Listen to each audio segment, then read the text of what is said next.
My wife Adeline and I got married 2 years ago. She was a coworker of mine, but since we were already in our 30s and she wanted to have kids, once we married, she became a housewife. Adeline was great around the house and even seemed to enjoy housework, so I was happy with the way we divided our roles as a couple. I also wanted us to have kids, but 2 years have passed since we got married and we haven't gotten anywhere. Maybe it's nice for us to enjoy our lives without children for a while, so I never gave it too much thought. One night, my colleagues invited me to a last-minute end-of-the-year drinking party. I called my wife and apologized. Sorry that this is so sudden. It's alright, have fun. I'll be home, so if you want me to prepare you anything to eat, just let me know, she said. I was grateful for how understanding she was, and when we finished, I rushed home. As I was walking from the train station to our home, I saw my wife on the other side of the street. She was walking with a man I didn't know, holding hands and laughing. What is this about? I couldn't understand what was going on. I hid in the shadows of a bus stop.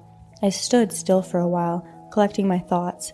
I guess she has been acting a bit weird recently. Since my wife used to work in the same company as me, she knew more or less what my schedule was like. But recently, she's begun to ask me very specifically about what time I'd be getting home every day. She's also been spending more time on her phone.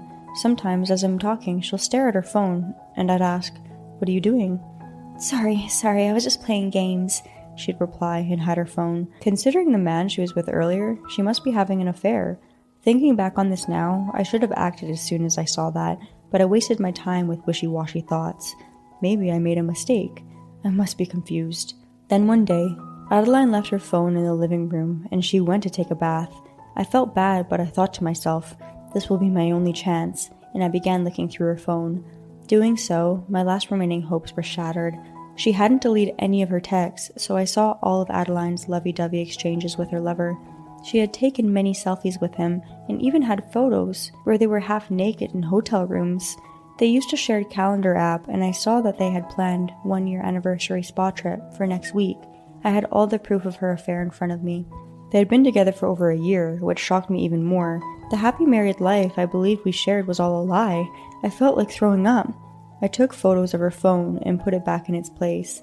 That night, my head was so filled with thoughts that I couldn't go to sleep. 2 days later, my wife casually said, "Next Wednesday, I was thinking about going on a trip with Alice, my friend from university, Alice. I haven't seen her in forever." She didn't think I knew anything. That was the day of the spa trip with her lover. It finally hit me that she had really betrayed me. Sounds good. Have fun," I said to her as if I knew nothing. I was angry that she had betrayed me and felt incredibly lame for letting her deceive me, but that day I decided to hire a private investigator to get to the bottom of this. It was the day of Adeline's trip with her lover. She was very excited and left early that morning. I had secretly taken time off and lazily played games around the house after she left. A few hours later, around the time I expected she'd arrive at her destination, I got a message from Adeline. "Made it safely. It's been so long since I lost that Alice. I'm so excited. Don't cheat on me while I'm away." I couldn't believe she'd say that. Even though she was on a trip with her lover, she was joking around and telling me not to cheat on her. I felt disgusted. "Don't worry about things at home and have fun. I'll be expecting souvenirs." "Of course, I won't cheat on you. Don't worry." I held myself back and pretended to know nothing. That was all she said to me that day, but she messaged me again the day after. "Good morning. Are you eating proper meals? I get an error whenever I try to use my credit card. I wonder what it could be. I'm sorry, but could you transfer me some money?" It's time, I kept thinking to myself. "You can't use the card because I blocked it. I won't send you any money, so ask the person you're with to lend you some cash," I replied to Adeline. "Wait, what are you saying? I can't do that. I don't know when I'll meet Alice again, so I can't just borrow money from her." As she continued to reply, she sounded angrier and angrier. "And why would you block the card? Did you max it out?" She seemed to assume that I had used the card without her permission. She sounded so incredibly stupid, but I kept my calm. "No, that's not it." When I said that, Adeline began to scold me. "What? Then why? Why are you acting so weirdly? Have you gone crazy?" Saying I've gone crazy, I couldn't help but laugh. "Gone crazy? You're the crazy one. Don't you know what you're doing?" Adeline still didn't seem to understand what I was saying, so I gave her a hint. "Who are you with right now?" Adeline began to act flustered. I told you, I'm with Alice, my friend from university. I don't know when I'll get to meet Alice again, and she has kids, so I can't just borrow money from her. Come on, send me some money already." It was hard for me not to laugh at Adeline, but I kept my composure. Please, stop lying. You aren't with Alice. I know everything. You and I had lunch with Alice together before we got married. That time, her and I exchanged phone numbers. I thought I'd call her today to wish her a fun trip with you, but she didn't know anything about a trip. Adeline had no idea I called Alice. I asked her again. So, who are you with right now? After staying silent for a while, she lied again. I'm alone.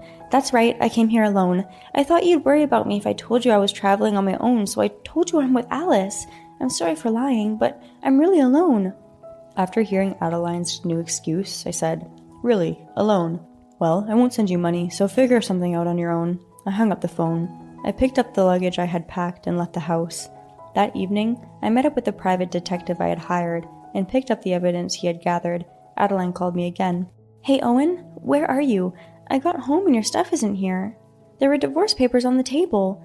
Adeline spoke in a loud, moaning voice. I pulled the phone away from my ear because she was speaking too loudly and coldly told her, I rented myself a new place. Please sign those papers and send them to my parents' house. I won't meet you anymore. Adeline seemed to not understand what I was saying and let out a scream. Huh? What do you mean? You can't spring this on me so suddenly. What is this? Divorce and renting an apartment without asking me? I can sue you. I sighed. Did you think I didn't notice you were having an affair? Did you see what was inside the envelope I left you? Who are the people in those pictures? Adeline put down the phone and opened the envelope. That's just an ex-business partner. He helped me out a lot when I was still working, so I couldn't say no when he invited me to dinner. How do you have these photos? Are you a stalker? Obviously, these were also lies. I felt a bit bad. You really are a liar. I wonder if everything you've said to me since we first met has been a lie. I ignored Adeline's refusals and explained everything. I coincidentally happened to see you two walking together recently. I'm sorry, but afterwards I looked through your phone. You've been dating for a year now, huh? I hired a private investigator and collected evidence. I know everything. I've also already spoken to your parents about this. They apologized to me for what you've done. Making your parents do that, you really are a horrible person. Be sure to apologize to them. As I spoke, Adeline kept saying, Wait! And, No way! So it seems she didn't know I had spoken to her parents. Enraged, she began to yell louder than she had so far. Why did you speak to my parents about this, and not me? I didn't think you were such scum.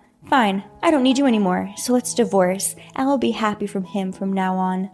After hearing her say this, I broke out into a smile. Really? I hope you're happy together. A few weeks passed. I was living a peaceful life on my own, but Adeline called me again. She seemed to be mad that I had contacted her lover's family. Because you said something so useless, his wife now knows too. His wife took their kids and went to her parents' house. Oh, isn't that great? This way you and him can be happy together. If he divorces his wife, can't you two remarry each other? Adeline suddenly spoke in a soft voice. I wanted to do that, but he can't get a divorce. He told me he won't meet me anymore. Why did this happen? She was talking as if I was here to console her.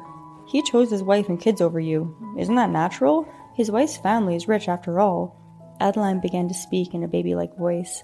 Hey, I've said some mean things, but I want to be with you after all. Why don't we try getting together again? She really just thinks about herself.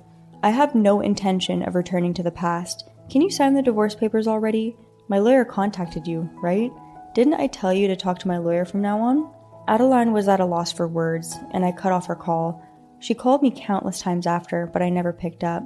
Afterwards, Adeline even came to my office and tried to talk to me, but I was on an assignment at another branch, so I didn't have to meet her.